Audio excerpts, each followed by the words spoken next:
Many veterans will know that the Military Cross is the highest award below the Victoria Cross. This is the remarkable story of a veteran born in BC who was awarded the Military Cross not once, not twice, but 3 times for his work in northern Italy during the Second World War. George Paterson was born and went to school in Kelowna, and then he wanted to be a forester.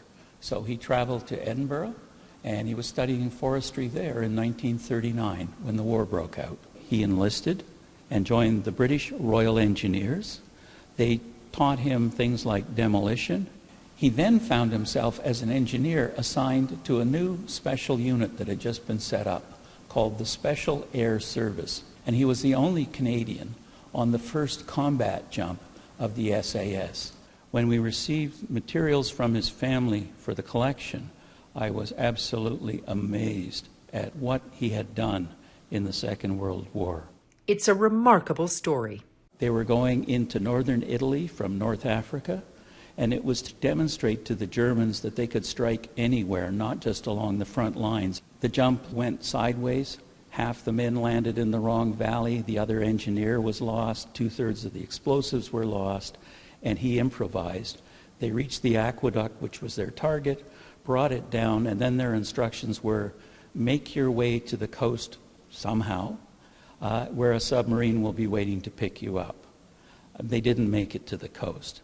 The men were captured by the Germans. The decision was made by the Gestapo to move these officers by cattle cars to camps waiting in Germany. And Captain Paterson, at that time still a lieutenant, and several others pried up some boards on the cattle cars, and when the train slowed down at one of the turns in the mountains, they jumped literally for their lives, being shot at, rolling down the bank, and he ran through the woods, found the river, got through barbed wire and minefields, and made his way into Switzerland.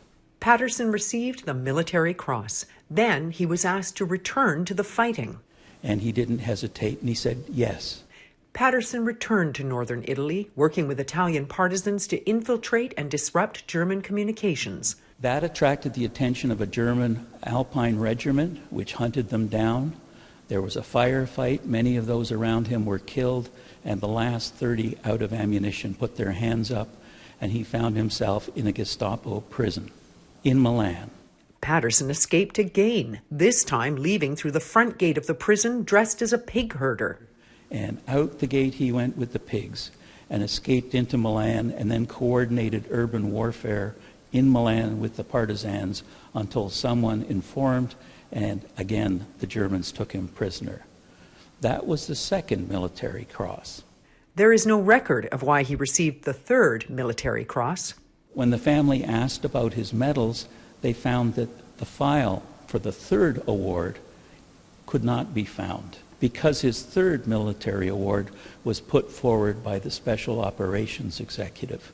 He was made an honorary citizen of Milan in 1945, and there are photos of him at the monument that marked the site at which they surrendered in the battle, and also a photo of him standing at the gate that he escaped through. He retired to Sydney, where he enjoyed his time with his grandchildren and salmon fishing. Very quiet, very modest man. This Week in History, brought to you by the Royal BC Museum, bringing British Columbia's stories together.